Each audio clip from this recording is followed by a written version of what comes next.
کون کون سی خصلتیں عورت میں موجود ہوں تو ان سے نکاح نہیں کرنا چاہیے۔ کسی عرب نے کہا ہے کہ 6 قسم کی عورتوں سے نکاح نہ کرو۔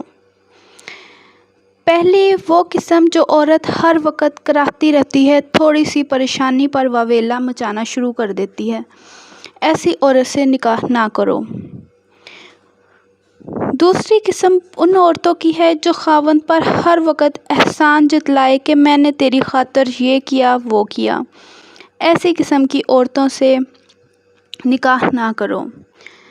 تیسری قسم وہ عورت جو پہلے شوہر پر یا پہلے شوہر کی اولاد پر فریفتہ ہو، اس سے کبھی نکاح نہ کرو۔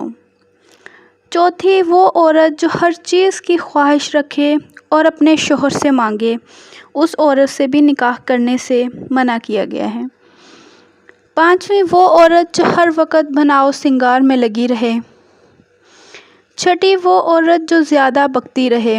ان 6 قسم کی عورتوں سے نکاح نہ کرے۔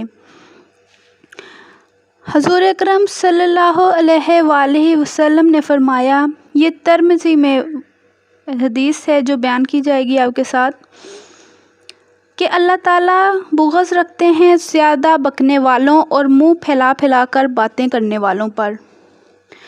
خوبصورت عورت سے نکاح کرے اور عورت خوبصورت ہوگی تو کسی اور کی طرف نگاہ نہیں جائے گی، اس لیے نکاح سے پہلے دیکھ لینا مستحب ہے۔ اللہ تعالیٰ نے جنت کی حوروں کی تعریف میں فرمایا، یعنی خوش خلق اور خوبصورت عورتیں، نیچی نگاہ رکھنے والی عورتیں، لہٰذا جس عورت میں یہ خوبیاں ہوں وہ جنت کی حور ہے۔